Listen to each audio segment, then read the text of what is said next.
I want to talk about one more thing. You guys stay with me here. So there's a new part of the big, beautiful bill that places a cap on certain kinds of student loans, and nursing students may feel the brunt of it. So the Department of Ed is proposing a new rule which would redefine professional degrees.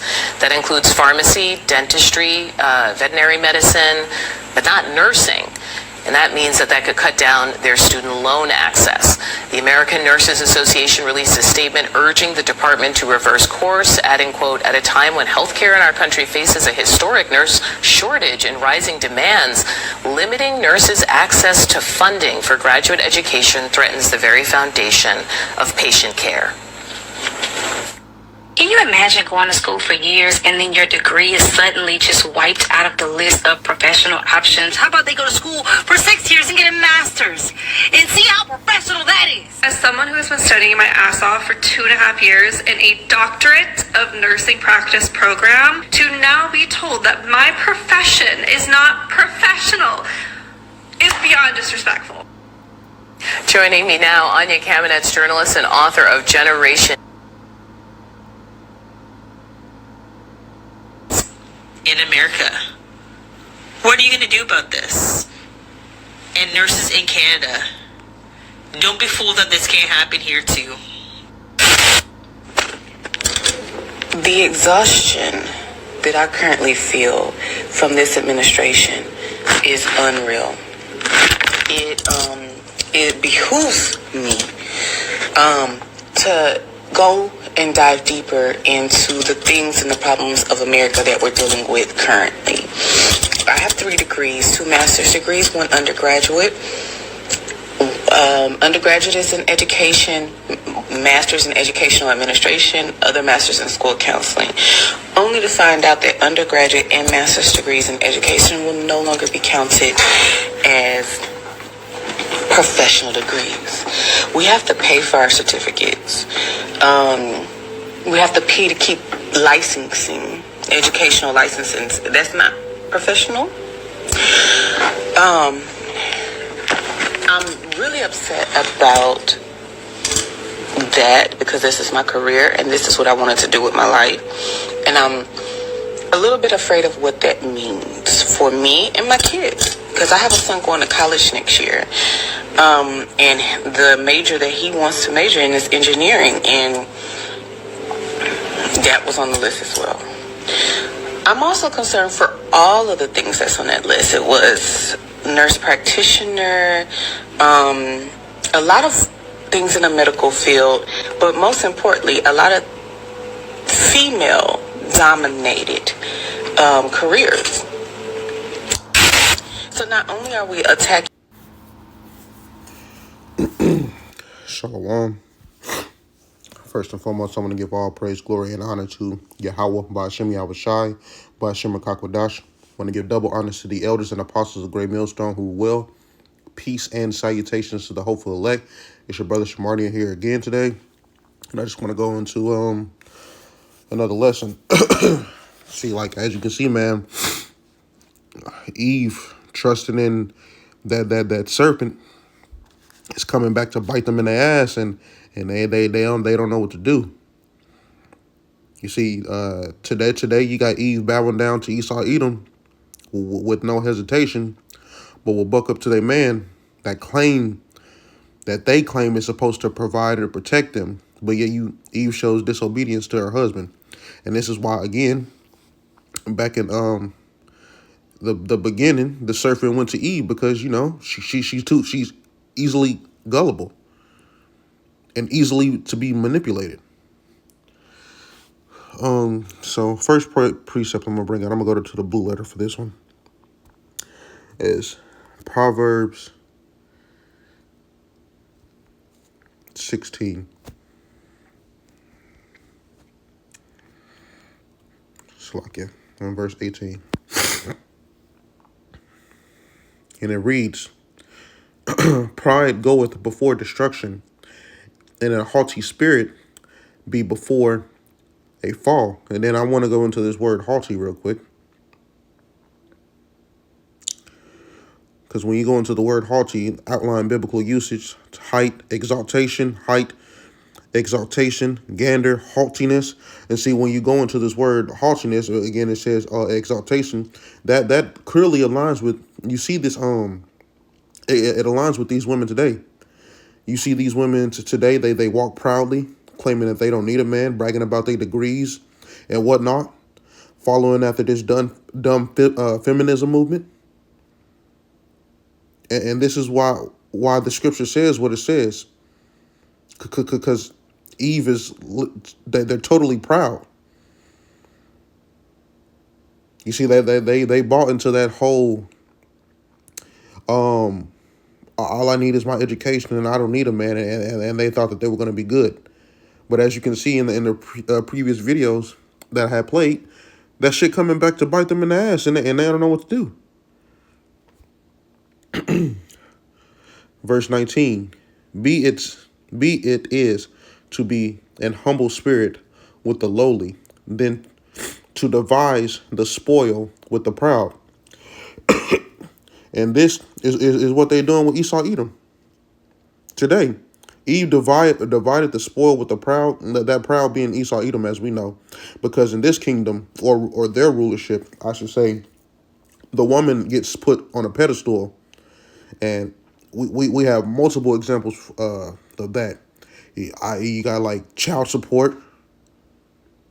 The women can literally extort you and keep the child away from you. Another example, divorce.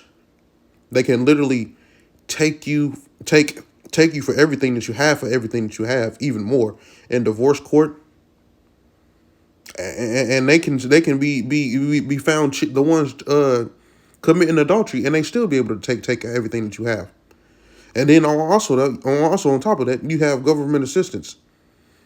So not only does Jake Man have to deal with Esau Edom on a daily basis, they have to deal with their woman coming up against them as well. It's like, yeah.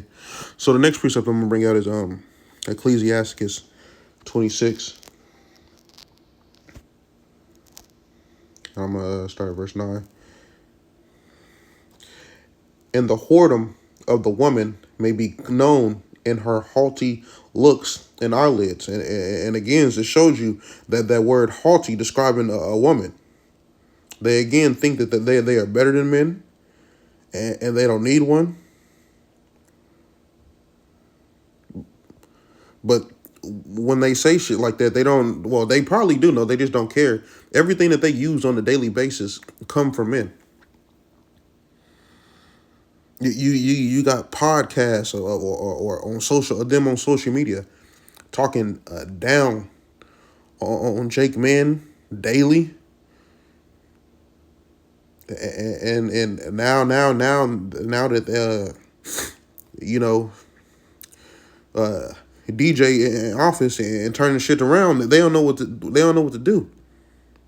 You seen back in at the beginning of November, they was fucking running around panicking and shit when them stamps was getting cut off. They didn't know what the fuck to do. It's crazy. So next piece I'm gonna bring out is Ephesians.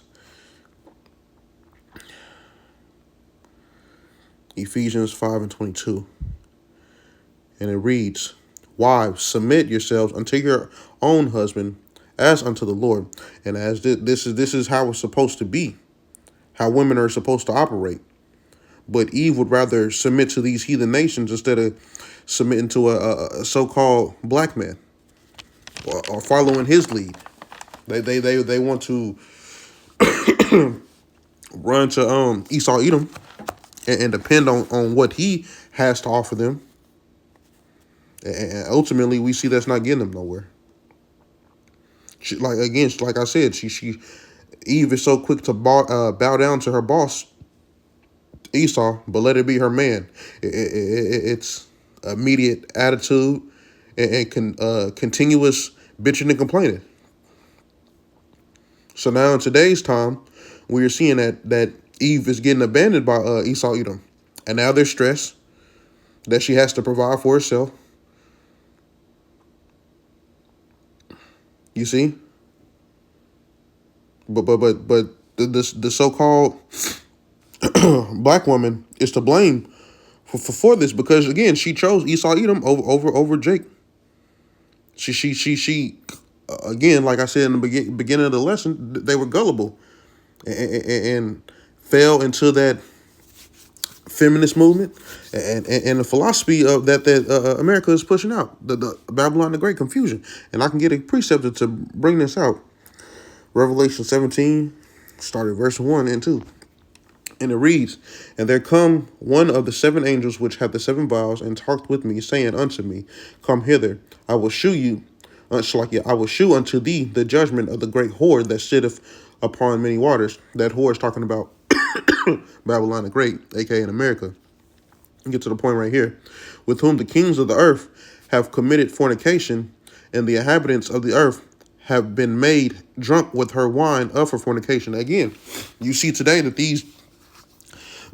granted, yes, other nations, they following the philosophies of Babylon the Great, but in America, you can see that it's the women that's following the philosophy that America has pushed out.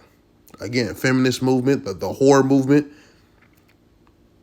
I don't need a man. You got to kick the man out the house in order to get government assistance. You see? But now that shit is that they got used up and dried out, now they want to come back and complain and talking about how stressed they are. Next precept I'm gonna bring out is Jeremiah 30. 30, 12, and I'm gonna 30 and 12. "For thus saith the Lord, the bruise is incurable, and thy wound is grievous. There is none to plead thy cause, that thou mayest be bound up. Thou hast no healing medicines. All thy lovers have forgotten thee. They seek thee not, for I have wounded thee with the wound of an enemy, with the chastisement of the cruel one, for the multitude of thy iniquities, because thy sins were increased." This is what I want to get right here. "Why criest thou for thine affliction? Thy sorrow is incurable for the multitude of thy iniquity, because thy sins were increased, and I have done these things unto thee." So again, this verse 15 is showing you what these modern day women is doing right now. They wanted to follow Esau Edom, abandon the so-called black man, or Jake, continue put on afflictions on Jake throughout the decades. And now that Esau Edom, again, like I said, had used them up and they abandoned them, now they want to cry and plead and beg. So again, we see that these women are fed up everyday life. Again, they're crying on the internet. They're getting laid off. They can't find a man. And pretty soon, Isaiah 4 and 1, that's going to come into play, because we know Jacob's trouble is about to be amped up. These prophecies are literally, they're coming off the pages in today's time, and it's a beautiful thing.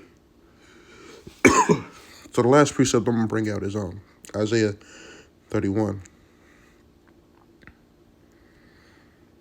And it reads, "Woe to them that go down to Egypt for help, and stay on horses, and trust in chariots, because they are many, and horsemen, because they are very strong. But they look not unto the Holy One of Israel, neither seek the Lord." And again, this is what one of the examples of what Eve did. They trusted Esau Edom and their system, and now it's coming back to bite them in the ass, and they don't know what to do.